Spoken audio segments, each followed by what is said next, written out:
Assalamualaikum warahmatullahi wabarakatuh. Pertama-tama saya ucapkan terima kasih atas kesempatan yang diberikan kepada kami untuk mempresentasikan tugas kelompok kami.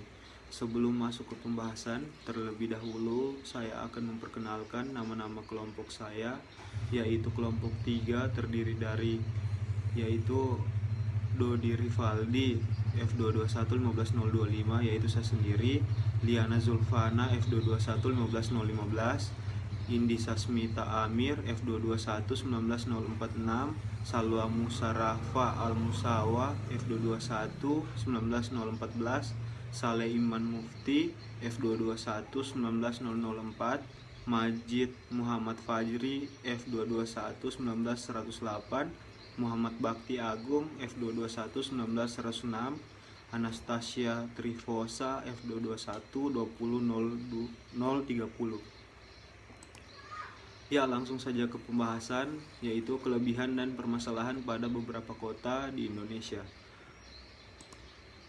Kota Jogja.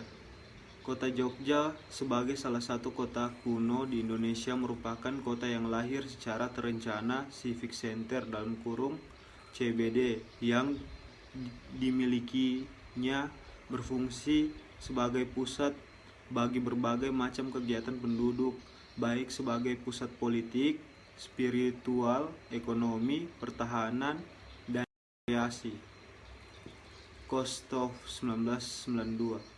Pada Civic Center CBD Kota Yogyakarta terdapat tata letak komponen-komponen yang dapat diurutkan sebagai berikut. Utara Jalan Malioboro terdapat kompleks Kepatihan, Pasar Beringharjo, Alun-alun Lor, Masjid Agung, Keraton, Taman Asri, Alun-alun Kidul, Tembok Baluwarti, jaringan jalan, dan permukiman penduduk. Adapun kelebihan dari kota Yogyakarta yaitu kecenderungan yang ada di kota Yogyakarta, khususnya kawasan yang dijadikan kajian studi. Jika dilihat sejarahnya, kawasan ini memang sudah menjadi kawasan yang sesuai dengan peruntukannya. Beberapa diantaranya yaitu kawasan permukiman yang dahulunya menjadi kawasan permukiman keluarga keraton dan para abdi dalem, sehingga pemerintah kota Yogyakarta hanya mempertahankan dan menata kembali kawasan yang belum tertata. Dari poin sirkulasi juga ada kelebihannya, yaitu sirkulasi di kota Yogyakarta baik seiring dengan permasalahan parkiran di Yogyakarta. Disediakan parkir khusus untuk wisatawan yang memiliki kapasitas yang besar, terutama untuk bus skala besar dan kecil, dengan nyaman dilihat dari segi tampilan dan perawatannya. Dari segi pedestrian atau yang dikenal dengan tempat berjalan kaki, kondisinya cukup baik. Di beberapa tempat memiliki jalur pedestrian yang cukup terawat dan memberikan kesempatan bagi para wisatawan untuk nyaman berjalan kaki. Preservasi di kota Yogyakarta sangat ketat. Kebijakan mengenai halte tersebut memang sangat baik, di mana hal tersebut bertujuan agar menjaga keaslian bangunan. Selain itu juga upaya preservasi di kota ini dipengaruhi oleh adat istiadat yang masih kental, sehingga masyarakat tetap menjaganya dengan tidak mengganggu bangunan-bangunan bersejarah. Sekian dari saya. Terima kasih. Selanjutnya, permasalahan di kota Yogyakarta. Permasalahan di kota Yogyakarta menimbulkan potensi dan juga menimbulkan tantangan dan permasalahan di kota tersebut, seperti halnya banjir, kemacetan, dan alih fungsi kawasan non terbangun menjadi kawasan terbangun. Contohnya seperti komersialisasi perdagangan dan jasa, seperti mal, hotel, dan lain-lain. Permasalahan tempat parkir di kota Yogyakarta belum tertata dengan baik, sehingga wisatawan yang ingin pergi ke tempat wisata memarkirkan kendaraannya di pinggir jalan dan merusak estetika dari suatu bangunan serta mengganggu lalu lintas di daerah tersebut. Selanjutnya, permasalahan ruang terbuka di Kota Yogyakarta. Keberadaan ruang terbuka di Kota Yogyakarta sendiri masih kurang dari jumlah yang seharusnya dan belum merata penyebarannya. Meskipun demikian, pemerintah Kota Yogyakarta telah berusaha untuk memenuhi kebutuhan tersebut, salah satunya dengan memaksimalkan ruang terbuka yang sudah memiliki existing dan melakukan renovasi dan revitalisasi. Kota Yogyakarta sendiri merupakan kota heritage di Indonesia, sehingga pemerintah kota sangatlah berhati-hati memperhatikan kondisi bangunan tua dan bersejarah yang ada di kota tersebut. Beberapa di antara bangunan-bangunan tersebut adalah bagian dari Keraton Ngayogyakarta. Tetapi dengan adanya preservasi di kota tersebut yang dilakukan secara ketat, tetap menimbulkan banyak bangunan tua yang sudah tidak terawat. Selanjutnya, tanggapan Kota Yogyakarta. Berdasarkan kelebihan dan kekurangan kota tersebut, semuanya telah diatur dengan baik oleh pemerintah, walaupun masih ada beberapa poin penting yang belum merata di seluruh bagian kota tersebut.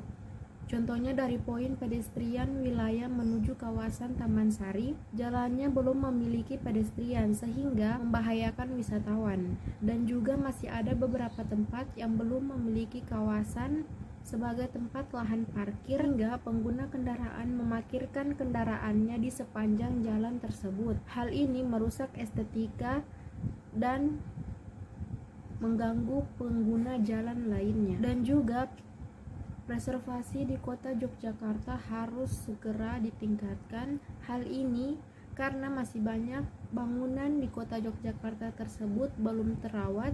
Selain itu, preservasi di Kota Yogyakarta harus lebih merata disebar, karena masih banyak bangunan tua yang ada di Kota Yogyakarta sudah tidak terawat lagi, sehingga ini harus mendapat perhatian lebih dari pemerintah agar bangunan ini tidak semakin rusak.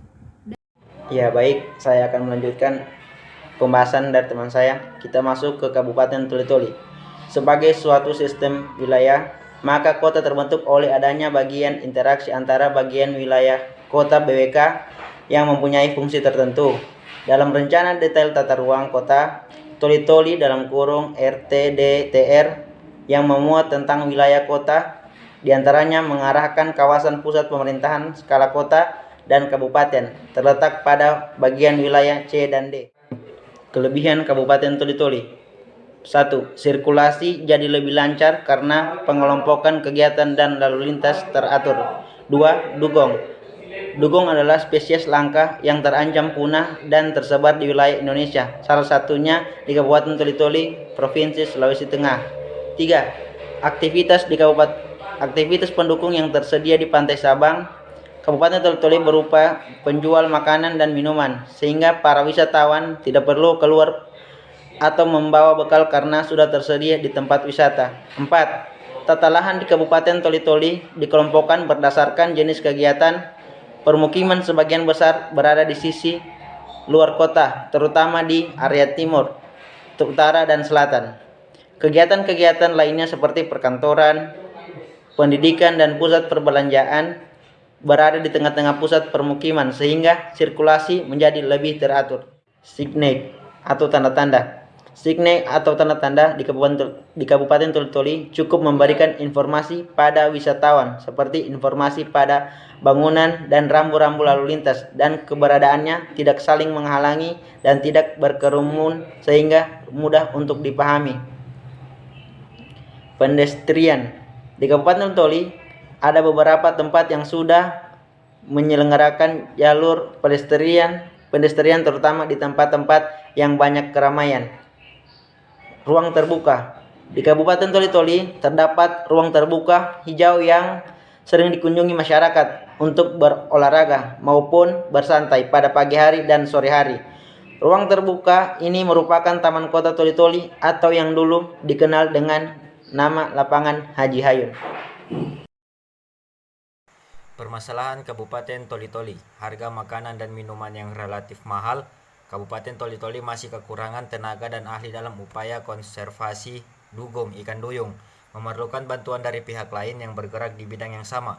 akibat pusat kegiatan berada di tengah-tengah permukiman yang menyebabkan kepadatan manusia terutama pada saat jam kerja, hari libur, atau hari-hari penting, serta kurangnya fasilitas hijau yang dapat menampung lonjakan masyarakat membuat kota terasa sesak dan lalu lintas pun jadi terganggu.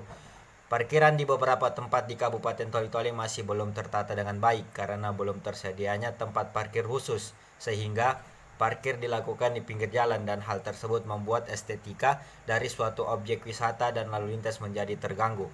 Jalur pedestrian yang seharusnya digunakan sebagai sirkulasi pejalan kaki malah dihalangi pohon-pohon yang terletak tepat di tengah-tengah jalur pedestrian, membuat sirkulasi pejalan kaki terhalang sehingga pejalan kaki harus turun ke jalan raya yang dilewati kendaraan menyebabkan rawan terjadinya kecelakaan.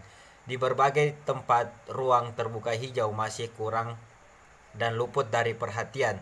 Contohnya pada bagian toko-toko sepanjang jalan tidak terdapat pepohonan, debu dan polusi meningkat yang mengakibatkan turunnya rasa nyaman saat berbelanja. Cukup banyak signet tanda-tanda di Kabupaten Toli-Toli yang mulai usang dimakan waktu sehingga diperlukannya perawatan kembali. Tanggapan Kabupaten Toli-Toli, akibat pusat kegiatan berada di tengah-tengah permukiman menyebabkan kepadatan manusia terutama pada saat jam kerja, hari libur atau hari-hari penting, serta kurangnya fasilitas hijau yang dapat menampung lonjakan masyarakat membuat kota terasa sesak dan lalu lintas pun jadi terganggu, dan masalah lain terdapat pada area parkir di beberapa lokasi. Belum ada sehingga masyarakat masih memarkirkan kendaraan di jalan, dan untuk pedestrian hampir seluruh jalan di Toli-Toli sudah memiliki pedestrian, tapi jalur pedestrian tersebut terdapat pohon-pohon besar sehingga menghalangi akses pejalan kaki. Jadi pejalan kaki harus turun ke badan jalan sehingga ini juga membuat rentan kecelakaan, dan juga pemerintah harus segera menambah ruang terbuka hijau di beberapa tempat seperti pertokoan yang berada di pinggir jalan agar supaya dapat mengurangi polusi dan debu pada area tersebut. Selanjutnya adalah Kota Palu. Asal-usul nama Kota Palu adalah kata Topalue yang artinya tanah yang terangkat karena daerah ini awalnya lautan, pernah terjadi gempa dan pergeseran lempeng Palu Koro sehingga daerah yang tadinya lautan tersebut terangkat dan membentuk daratan lembah yang sekarang menjadi Kota Palu. Selanjutnya adalah kelebihan dari Kota Palu. Kota Palu memiliki beberapa kelebihan, seperti mempunyai ruang terbuka hijau yang cukup luas. Ruang terbuka hijau dan aktivitas pendukung yang terdapat di Kota Palu bisa menambah kualitas visual, seperti flyover Pantoloan, lapangan Fatulemo, hutan kota, danau Sibili, dan sebagainya. Beberapa fasilitas pendukung yang terdapat di Kota Palu juga seperti tanda-tanda atau signage. Di Kota Palu yang sudah cukup lengkap, mulai dari petunjuk nama, jalan, beberapa jalur evakuasi, media iklan, informasi nama bangunan, dan lain-lain. Selanjutnya kita masuk ke permasalahan Kota Palu. Selanjutnya permasalahan Kota Palu. Yang pertama, ketinggian bangunan di Kota Palu tidak sepadan. Bahkan ada beberapa bangunan sampai ketutupan oleh bangunan lain sehingga mengganggu sirkulasi antar bangunan. Yang kedua, kurangnya ruang parkiran di beberapa tempat sehingga masyarakat memarkirkan kendaraan di badan jalan yang menimbulkan kemacetan.